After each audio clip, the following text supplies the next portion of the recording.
Here we go. So I'm recording this video for a couple of reasons. The first one is people have asked for a bit of gameplay. I did a video recently saying that, I'm going to reduce the gameplay because it takes so much time to edit and I don't really have the time anymore. But I'm going to drop some gameplay in this video. The second reason is to hit back at my lovely trolls. And I don't mean this in a bad way because they are like some of my best friends. But every time I say I'm an average player, someone feels the need to go, no, you're not.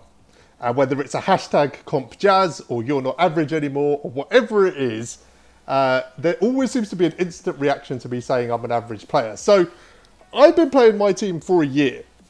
I started playing last March. So we're coming up basically to that point. I was on holiday in the Dominican Republic. Life was amazing. I got back. 2 days after I got back, I got COVID. And it hit me really hard. Like I was literally, incapacitated for basically 3 weeks. I couldn't do anything, couldn't breathe. It was really, really bad. And to kind of get through that period and everything that came afterwards, which was lockdown and everything else, I started playing MyTeam. So I'd played 2K before. I'd played like My League and things like that. Did rebuilds, just messing around on the game. But I'd never played MyTeam as a mode before.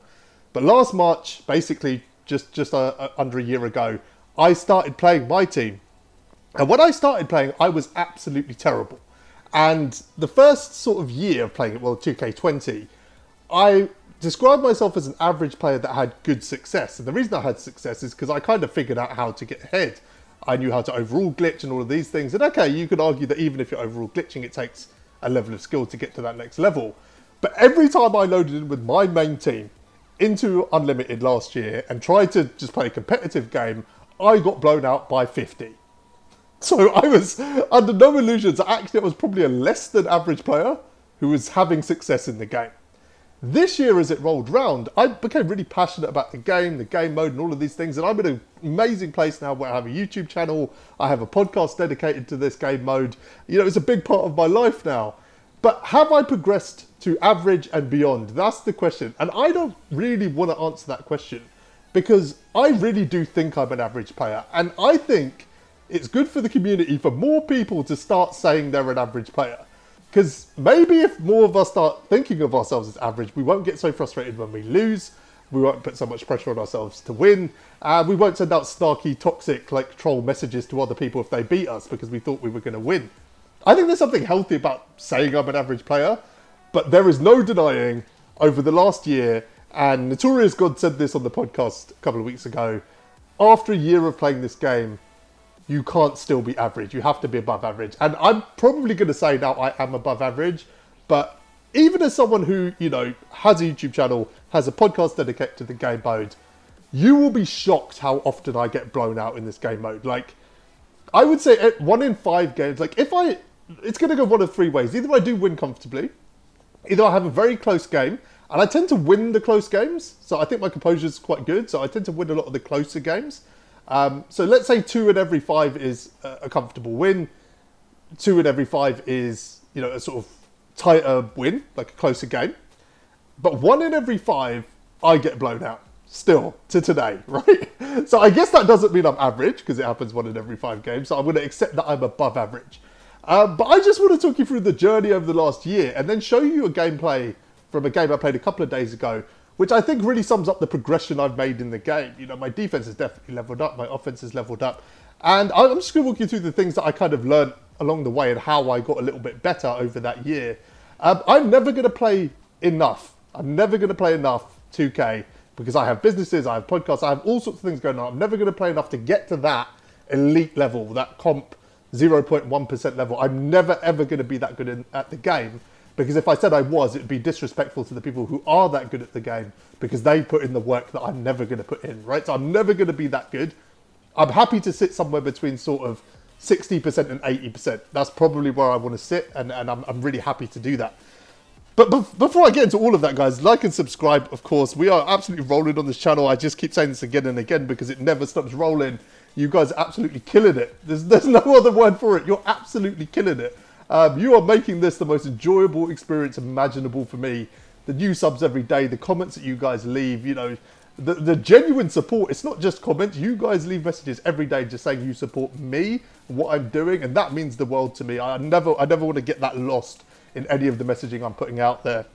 But yeah, like and subscribe if you're new. Drop a sub. Help us keep that momentum going. But yeah, let me get into it. So I started playing a year ago. I had no idea what I was doing. I was running like the worst cards. I didn't know what sniping was. I didn't understand MT. I spent like £8. That's about $10 on some packs. Pulled a couple of bronzes and then went, right, I'm never spending any money again. But like, if you just to give you kind of a point of reference, that Steve Nash pink diamond last year, I ran him for like 2 months and then replaced him with the Chris Paul pink diamond in like May, because that was my understanding of what a good card was. So I know up until probably July last year, I had no idea what a good competitive team looked like. I was getting blown out. I didn't really understand why. Obviously it was because, you know, my opponents had, you know, length in their team.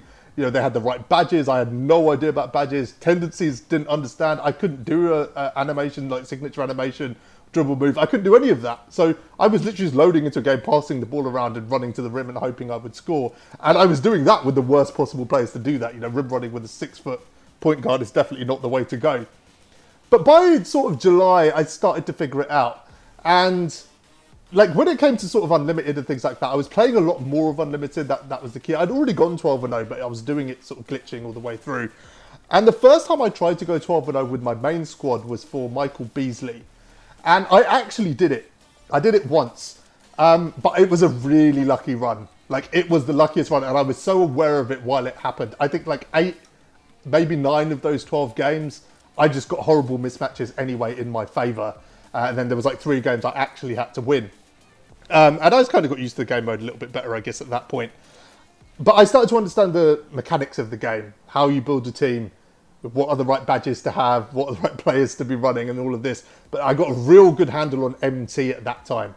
Like, MT was the key for me at that time. Once I understood that, sniping, how to make MT, I really was able then to not only understand how to build a good squad, but to actually have the MT to go out and build that squad. By the end of last year, without spending a penny, I had the best possible squad you could have in this game. I was running like 12 GOAT cards and PG Ben Simmons. I can't remember the name of the set. Anyway, NBA is back. That was it. Like, I had the best squad you could possibly run. And at that point, I was winning games because my squad was so OP. I was just, you know, doing Yao Ming things, basically, at that point. But the progression in 2K21 was interesting because when I came into the year, I was really nervous. The first thing I was nervous about was the fact that we had a win record. And I knew the previous year, there was times where I literally like would load into Unlimited, lose 3 games in a row and reset. And then, you know, the next time I might go 12-0, but that was luck. And it was taking me a lot of attempts and a lot of times, you know, a lot of time just playing the game to get those 12-0s. It's not like I was doing it the first day it came out. You know, on average, it took me over 20 days and I probably had a crack at it every single day till I got there. I was in lockdown. I had nothing to do. So that kind of became my focus. But with 21, I was really nervous and I was like, I know the game's going to be a little bit different. I've only just adapted to the last one. And the first sort of month, I just stayed away from Unlimited. I was kind of almost scared to play it. And I was like, I'm uploading content. If I've got a rubbish win record, everyone's going to think I'm terrible at the game. Even though I'm saying I'm average at the game, it does mess with your head a little bit when you see a win record of 20%. And I was very clear that literally could have been my win record. Then I started doing sort of similar stuff to last year. I was glitching, but sort of a higher overall. So I was getting sort of 85 around that range matchups. And, you know, you get a kind of mix of really good players who are running 5-men and you know, some people who, you know, basically just started playing the game. But my win record kind of settled around 75, 80%. And then basically I hit a switch. It started about 3 months ago. I started speaking to Notorious God and Killer Josh, and those guys, like, they are comp players. You know, they're both 2 of the best players in the world. Notorious God is, you know, he's played in the global championships, and Josh is playing in tournaments every single week, getting better and better. And I think a combination of Josh's mentality of wanting to get better at the game and doing what it takes, and Jakel's, you know, elite, you know, ability at this game, it just rubbed off on me. And I started running my main team, trying to get better at the game. Like, now I can load in with my main squad and I'll still get blown out 1 in every 5 games. But it's my main team running against an elite player. It's not me just glitching against someone else. So right now, I think I can say comfortably I'm better than an average player. Probably. Like I said, you let me know. But there are games when I'm on now, when I'm locked in, I know I can beat anyone. That's how I feel. It's not the reality. Obviously, I'm not going to go out and beat Ty Debo. But it's how I feel. That confidence is there. When I load into a game, I'm not nervous anymore. I'm not worried about my record. Even if it says 40%, I don't care. What I know is I can go into Unlimited with my main team and compete. That's what I know. And that's because my defense got better from watching other people play defense, from really practicing defense, running a main team. That's what really leveled things up. Obviously, if you're glitching and stuff, you're going to run into underpowered cards. So you don't need to play better defense. And again, this is something Notorious God told me. If you really want to get better, just run your main squad. And yeah, like even with offense and stuff, I watch Josh's streams every day. Like, you know, I've just watched what he does and I'm picking things up. And I think I've kind of got my own approach to it as well. I think there's things I do differently to those guys. Now, I'm nowhere near being like elite, nowhere near. Like if I run into Jaquel on Unlimited, I'm going to lose by 50. At least. But the reason I'm saying all of this is in a year I've progressed a lot, and maybe in another year I'll progress just as much, and maybe I can get to that level and start playing tournaments and things like that. But the main reason I'm saying all of this, guys, is you figure out where you're at. You know, keep track of this stuff. You might be below average, you might be average, you might be great, you might be comp elite, whatever you are, figure out where you are and just really try to get to that next level, because I think that's what I've done in the last 3 months. And I know in the last couple of months, I've played games that without question, I would have lost. You know, 2 months before that I've now won. And that's it. Like, just keep progressing. Be real about where you sit in the game and push yourself. If anything, understate yourself. Never say you're better than you are. That's like it's just everywhere in the 2K community. You speak to anyone and they think they're the best player in the world. Be humble. That's how you progress. And I just want to show you a quick gameplay. Like a game I played the other day. It's some of the best defense I've ever played in this game. And it's just a perfect example of a game I would have lost a couple of months back that I'm now winning. So the year's been great. You know, everything's been great about this. Podcast is great. We've got Ty Debo on Sunday. We're going to have a blast talking to him. This whole game mode's become a really positive thing in my life. But the question is, am I average anymore? I'm going to have to say it. Probably not. I know you guys love a montage. Let's get into it.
To sleep, keep on.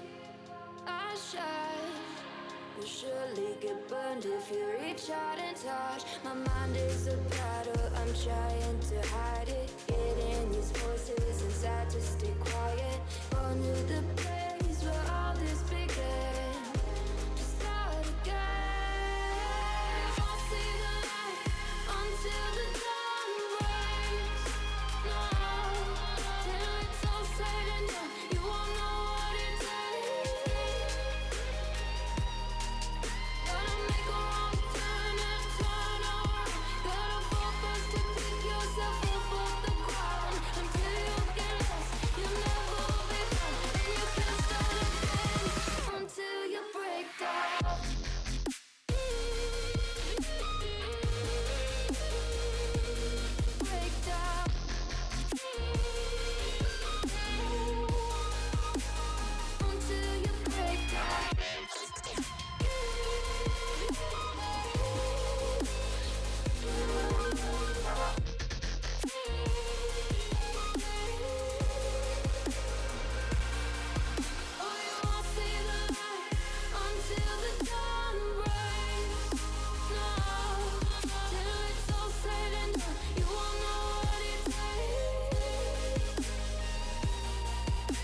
My mind is a battle, I'm trying to hide it. Getting these voices inside to stay quiet.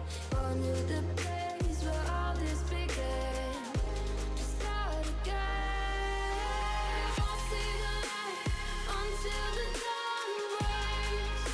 No, till it's all said and done, you won't know what it takes.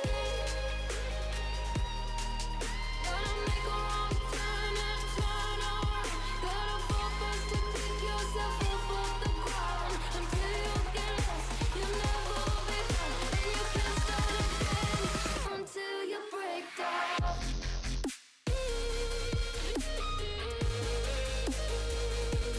Break down. So there you have it, guys. There's a really specific reason I chose this video, and the reason is that the guy I'm playing has beaten me probably 5 times already this year.